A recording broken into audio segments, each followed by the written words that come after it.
하나님, 마태복음 25장 21절입니다. 마태복음 25장 21절. 그 주인이 이르되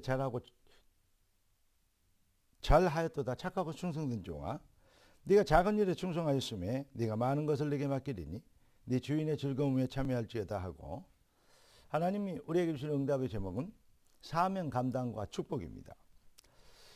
존귀하신 주님, 응답의 주님, 귀한 자녀들의 또 한 주간에 시작하는 의미 있는 시간에 참으로 그 발걸음과 삶의 내용이 능력 있게 하시고 영권 있게 하시고 복음 역사를 이룰 수 있는 복음 실현에 믿음 있게 하여 주시어서 발걸음마다 하나님의 역사요 말씀 성취요 그리스도의 영광을 나타내는 축복과 승리의 여정이 되게 하옵소서. 우리 왕 되신 주 그리스도 예수님의 이름으로 기도드리옵나이다. 아멘. 하나님이 맡기신 것을 잘해야 칭찬 듣고 상급 받습니다. 구원받았다는 것은 우리의 주인이 받겠다는 것이죠. 갈라디아 2장 20절, 내가 그리스도와 함께 십자가에 못 박혔나니 그러니 이제는 내가 산 것이 아니요 오직 내 안에 그리스도께서 다 하신 것이라. 이제 내가 육체 가운데 사는 것은 나를 사랑하사 나를 위하여 자기 몸을 버리신 하나님의 아들을 믿는 믿음 안에서 사는 것이라 했습니다. 구원은 주인을, 참 주인을 회복한 것입니다. 그래서 하나님의 백성들은 뭘 잘해야 됩니까?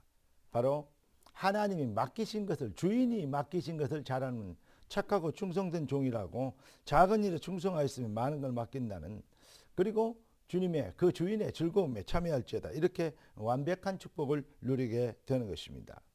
하나님은 우리 인생에게 건강도 재산도 우리의 직분도 우리에게 맡기신 하나님의 직분입니다. 그래서 맡은 자들의 구할 것은 뭐다? 충성이니라 하였습니다. 이번 주 하나님이 주신 주권적 시간표의 절대성이 무엇입니까? 생명의 말씀을 밝혀라. 이게 바로 생명의 말씀을 밝히라고 말씀하신 하나님의 주권적 절대성의 시간표를 우리에게 주셨습니다. 주님께서 맡기신 것에 충성되는 것이 신앙생활이고, 또 하나님이 우리를 축복하셔야 될 절대 이유고 배경이 되는 것입니다. 하나님이 맡기신 것, 첫째는 내 교회를 세우리니 음부의 권세가 이기지 못하리라. 하나님 우리에게 교회를 맡기셨습니다. 내 교회를 세우리니, 그래서 교회와 나 관계를 해서 정말 하나님 맡기신 것에 대한 내 어떤 충성을, 어떠한 정말 우리가 신앙관과 기도 제목을 가지고 있어야 하는데, 이 비밀이 회복되지면 하늘 보좌와 통하게 되는 것입니다. 아버지께서 맡기신 것을 잘하는 것입니다. 두 번째는 현장입니다. 하나님은 현장을 우리에게 맡기셨습니다. 로마 10장 13절 15절을 보니까 바로 복음 전하는 자의 발, 현장에 있는 복음 가진 자들의 사명과 그 축복, 그것을 적나라하게 잘 표현하고 있습니다. 전하지 않고 어찌 듣겠고 듣지 않고 어찌 그 이름을 부르겠느냐. 보내심을 받지 않았으면 어찌 전파하겠느냐. 보내심을 받는 자의 발이여 어찌 그리, 복음 전하는 자의 발이여 어찌 그리 아름답냐 라고 얘기합니다. 왜냐? 누구든지 주의 이름을 부르면 구원을 얻게 되는데, 구원을 얻게 하는 영혼 구원의 비밀을 위한 우리에게 맡기신 그 축복을 우리가 어떻게 감당할까 하는 것입니다. 첫째 뭐라 했죠? 교회와 나입니다. 두 번째는 현장과 나입니다. 세 번째는 아주 중요한 것인데, 바로 신명기 6장 7절 말씀처럼 우리에게 하나님은 자녀들을 주셨습니다. 우리의 후손들을 주셨습니다. 렘넌트라고 우리는 얘기하죠. 그렇습니다. 네가 자녀들을 부지런히 가르치라. 들어갈 때는 나갈 때는 정말로 하나님의 말씀을 가르쳐라. 무슨 말입니까? 이거는 타협하는 것이 아닙니다. 이거는 의논하는 것이 아닙니다. 이건 절대성의 기준을 세우는 것입니다. 요즘 사람들이 민주의 어떤 그 인권이네 뭐 이런 좋은 얘기를 하면서, 그러면서 하나님의 주권을 묵살하는 그러한 사상으로 아주 가득하도록 세상을 만듭니다. 날이 갈수록 세상이 강팍해질 수밖에 없는 이유가 바로 그가 있는 것입니다. 하나님의 주권. 그러니까 질서도 없어지고 우아래도 없어지는 세상이 날이 갈수록 그렇게 됩니다. 세상이 점점 인생들의 생각이 네가 하나님처럼 되리라. 내 중심.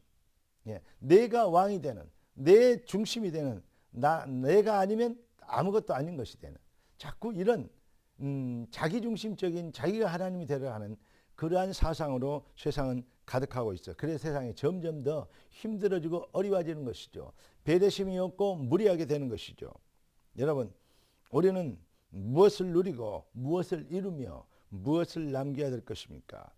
하나님은 우리에게 교회를 주셔서 강단에 절대성의 시간표를 주심으로 축복의 어떤 그 여정을 누리도록 하나님 말씀 성취를 이루며 언약적 당위성 절대성을 남기는 비밀을 하나님 우리에게 맡겨 주신 것입니다. 특히 다시 얘기하지만 우리에게 주신 자녀들을 향한 사명을 놓치면 안 됩니다. 꼭 기억하십시오. 사람은 하나님 심부름하지 않으면 사탄의 심부름, 세상의 심부름을 하게 되어 있습니다. 우리 자녀들이 하나님이 맡기신 하나님 편에 서서 하나님 심부름하게 되도록 우리는 가르쳐야 됩니다. 조금 전에도 말씀드린 것처럼 이 일에는 타협이나 자율, 이거는 타협하고 자율성에 맡기는 그러한 네 좋은 때는 네 생각은 어때? 이런 식으로 맡기는 그러한 영역이 아닙니다. 하나님의 주권적 절대성의 그 비밀을 확증하고 기준을 세우고 절대성을 선포하는 이 비밀을 놓치면 착하고 충성된 종이 아니고 불의하고 악한 종이 되는 것입니다. 여러분, 그래서 우리는 우리 자녀들에게 뭘 가르쳐야 됩니까? 우리는 무엇을 남겨야 됩니까? 그리고 우리는 전도에서 사람들에게 무엇이 이루도록 해야 됩니까? 예배와 전도와 예물. 이거는 반드시 가르치고 여기에 뿌리를 내리게 해야 됩니다. 우리 자녀들이 세상 심부름하지 않고 하나님 일에 심부름할 수 있도록 우리의 가진 기능과 또 우리의 산업과 우리의 가진 모든 달란트가 바로 하나님의 영광, 하나님의 뜻을 위하여 쓰임받게 되도록 여기에 뿌리를 내리고 기준을 세우게 되는 것이 절대성인 것입니다. 인본주의의 유혹, 특히 프리메이션과 뉴에이지 사상, 이것이 지금 전 세계의 사상들을 사로잡고 있습니다. 내 중심이 되는 것이죠. 네가 하나님 되도록 만드는 것이죠. 우리는 여기에 특별한 경계심을 가져야 되고 이러한 자기주의, 이기주의, 인본주의 그러한 것으로 참으로 좋은 말을 많이 쓰고 그러면서 하나님의 주권을 무시하게 만드는 이러한 디플레이션, 시험에 빠지지 않도록 우리는 경계를 든든히 세우고 우리는 하나님의 말씀의 기준을 세워줘야 될 것입니다. 하나님 우리에게 다시 말씀하십니다. 너는 복이 될지라. 할렐루야. 기도하겠습니다. 존귀하신 주님, 응답의 주님을 찬양합니다. 예비하신 축복이 귀한 자녀들 삶에 영원한 능력이 되도록 귀한 자녀들 발걸음과 여정이 복이 되게 하시고 능력이 되게 하시고 말씀 성취의 역사가 되게 하시고 하나님의 성령이 하시는 일이 되게 하시며 하나님의 기쁨과 영광이 되도록 축복하여 주시옵소서. 우리의 주인 되신 왕 그리스도 예수님의 이름으로 기도드리옵나이다. 아멘.